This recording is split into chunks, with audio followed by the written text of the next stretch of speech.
Because I think Harvard's a disgrace. I think what they did was a disgrace.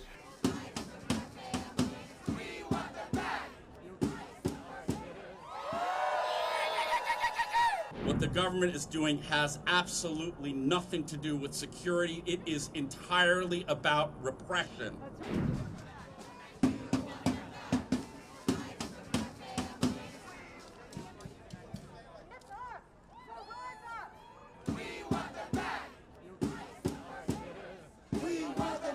Our identities? Hands up!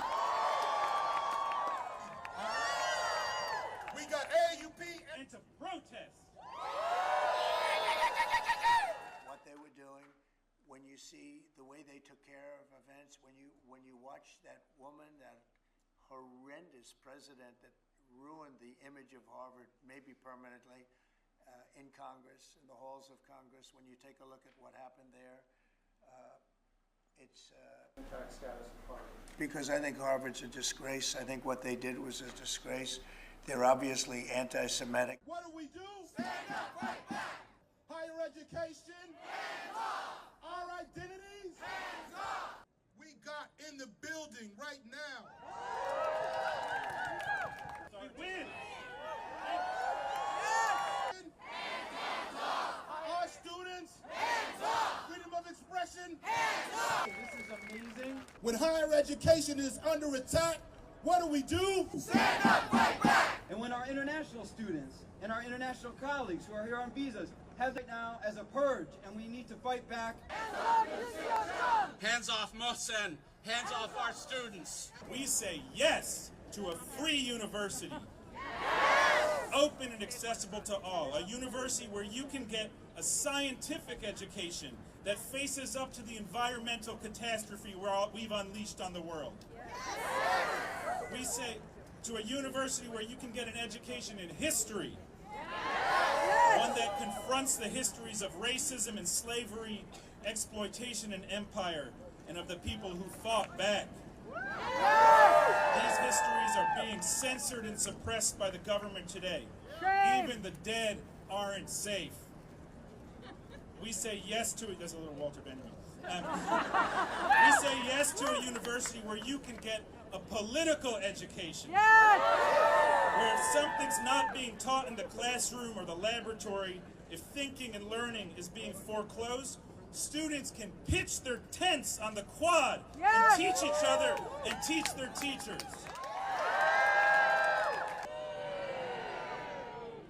What the government is doing has absolutely nothing to do with security. It is entirely about repression. That's right. The U.S. government is using every tool in its massive arsenal to arrest, to detain, to deport, and in the case of universities, to defund these institutions simply because they disagree with U.S. foreign policy and have the humanity, let alone the temerity, to stand up for Palestinian human rights and oppose a genocide in Gaza. That's right. Fear of speech is authoritarianism.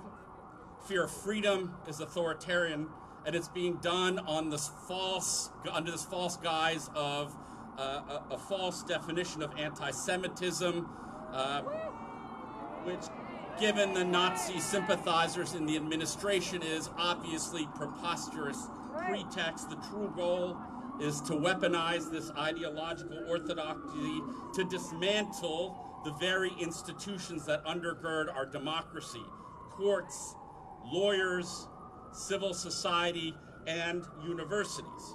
And to suggest that due process is optional is, again, the hallmark of authoritarianism. Their strategy depends on testing us and shocking us to see if we will give up. Their strategy depends on dividing us so we cannot support each other. Will we let that happen? No! Will we stand together? Yes! Will we be silenced? No!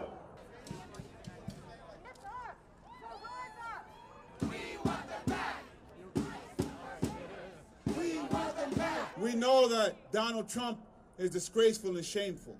That's right.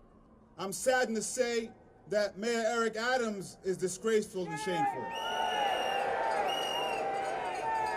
I'm sad to see law firms like Paul Weiss shrink, be disgraceful and shameful. I'm sad to see institutions like Columbia shrink when they should have stepped up.